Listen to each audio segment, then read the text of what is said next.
Hi everyone, we are back with our second installment of Behind the Scenes Live, our 2020 video series where we give you a glimpse into the daily life of the zoo, our beautiful animals, and the amazing staff that helps care for them. Every week we're joined with a different guest, and today our guest is Adam Carroll, and Adam is here from BigR. BigR is an incredible partner of the zoo. They provide grain for animals across our entire zoo, but especially right here in this Hoof Run section, and for our animals that we're going to meet today, the takin. But before we get started, Adam, tell me a little bit about BigR. Well, first of all, thank you to the zoo for allowing us to supply you with many of your feed needs. BigR is a 21st century farm and ranch general store. We've got almost anything.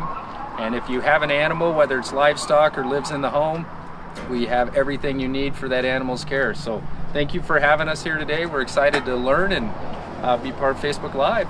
Absolutely. And joining us in our live video today is Jeanette.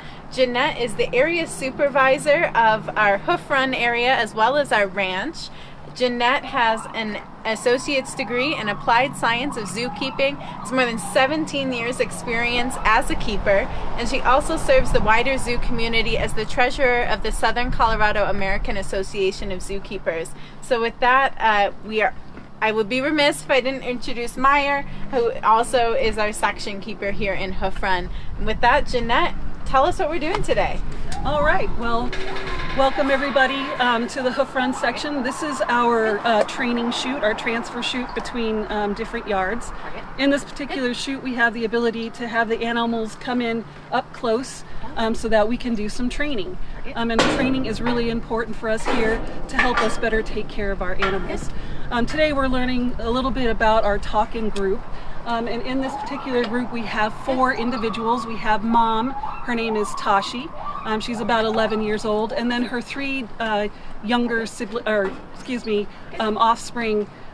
We've got in here in this chute, we have our daughter Dawa. She's 1 year old. We also have a male that's 2 named Caboose, and then a 3-year-old male named Griff. So we're training these guys to come into this area so that we can work with them and do some different training. Right now, Meiyer is working with Dawa, doing just a basic behavior that we try and do when we start off all training sessions, and that is just a target. So she's got the stick here with a little bit of a Kong toy on the end, and she asks Dawa to put her nose on that target stick and give her a reinforcer, one of her favorite treats. We have yam and carrot today.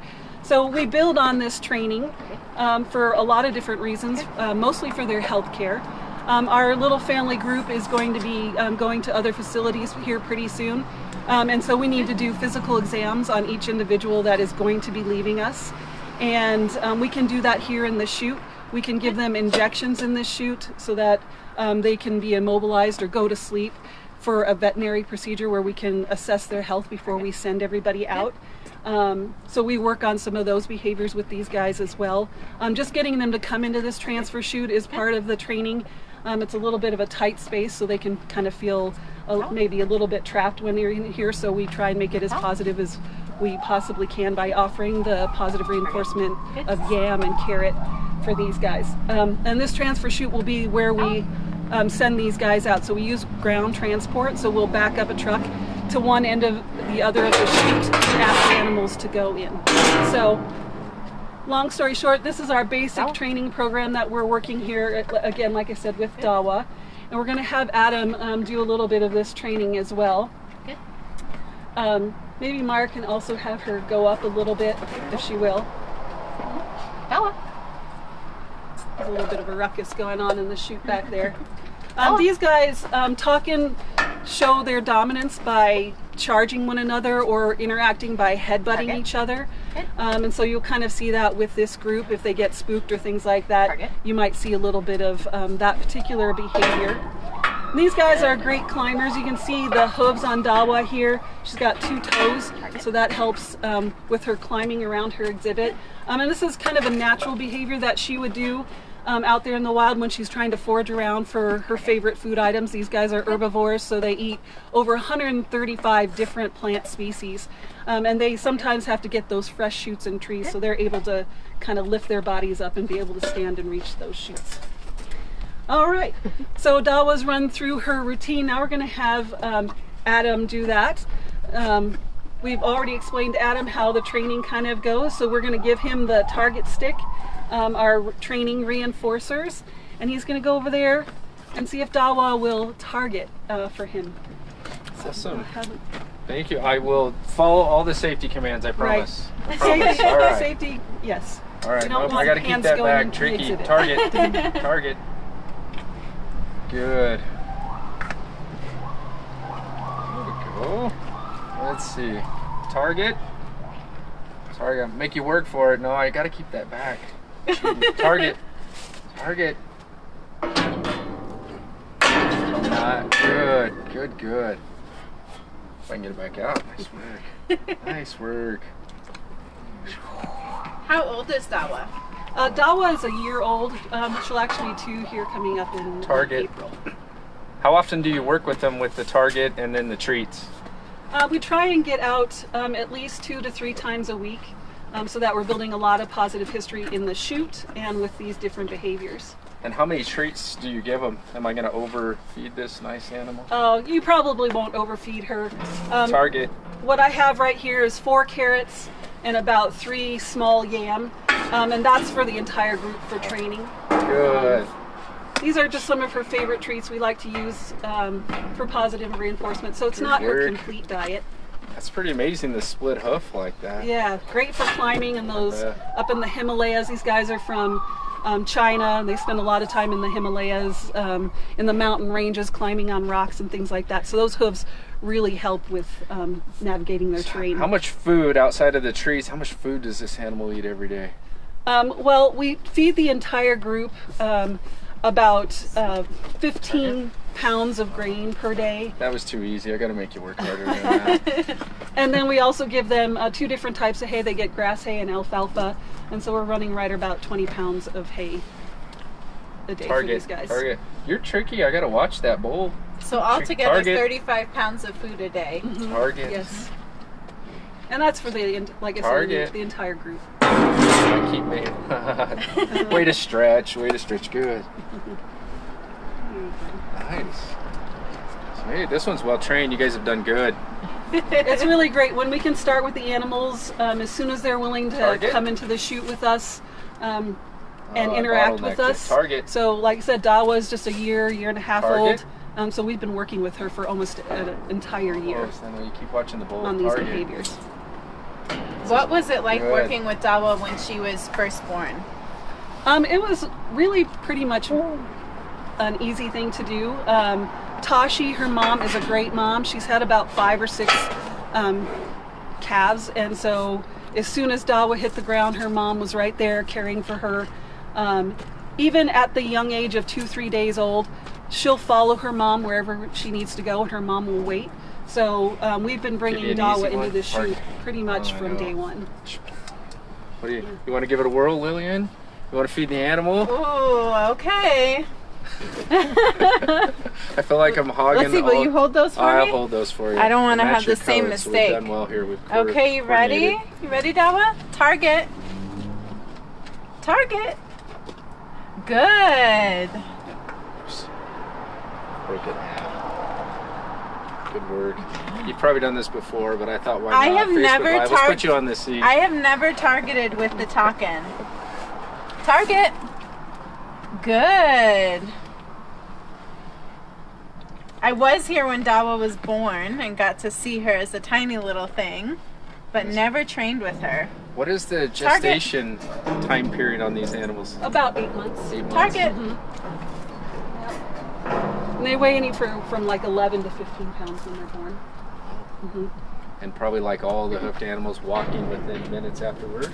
Walking within minutes, yeah, following mom around. Yeah. Yeah, her brothers, Target. her youngest brother, Caboose, was really interested in her, and they're kind of good friends.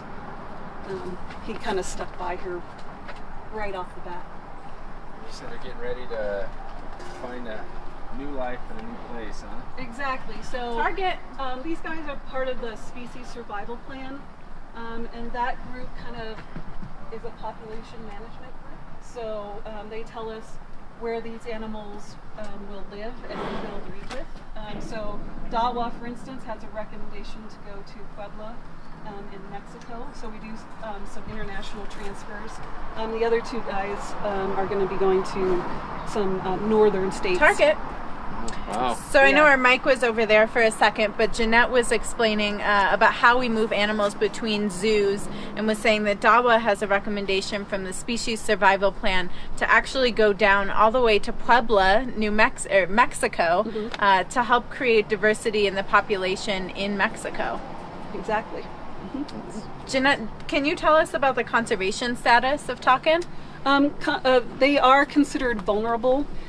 So a lot of these guys, especially in China, they are protected in China, but some of the other regions where they're found, there's a lot of fragmentation of populations and habitat due to habitat fragmentation.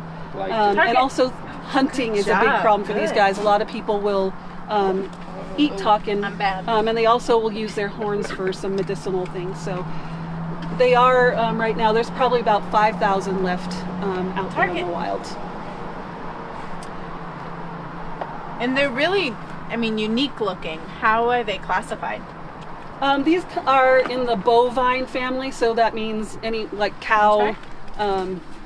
These guys are closely related to sheep. Some people think that they kind of look like a goat antelope, and they do share some similar qualities with goats, but more closely related to sheep. Target. So we'll wrap up here in a few minutes, but Jeanette, tell us about what we just saw happen. We probably heard a clanging if you're watching live. Right. So these guys, there is definitely a dominance hierarchy in the individual groups, and so in this particular group, our oldest male is dominant over the group. So if he wants to threaten one of the others in the group, he'll charge them and they'll headbutt. And sometimes out there in the wild, males will spar and headbutt and things like that over females. So it's a natural behavior. He's just exerting his dominance over Dawa, and she respects that. Now, is the adult male's mom? Yes. So she is mom to all three. All of them? Does he do the same to her? Will he still dominate over the mom? Yes. Yep.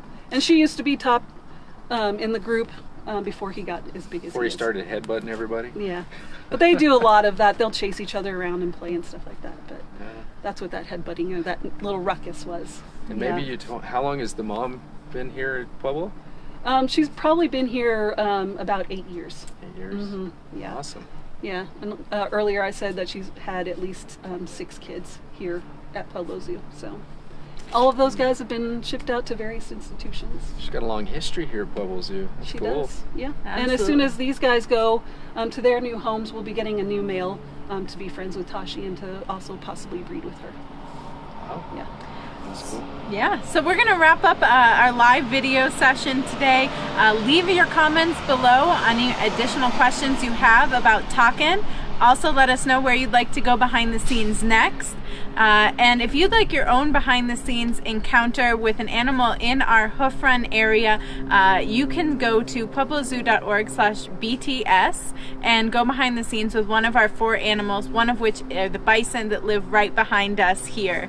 And before we wrap up, Adam, thank you again for being here, for partnering with the zoo through BigR, both with your grain and as well as a corporate sponsor. We so appreciate the support that you give the Pueblo Zoo. Is there anything else you'd like to tell our viewers? It's our honor to be part of the zoo. You guys have a great facility here. I hope everybody in Pueblo comes out and sees you often, and thank you for having us. Absolutely. So bye everybody. Thank you so much for tuning in to Behind the Scenes Live at the Pueblo Zoo.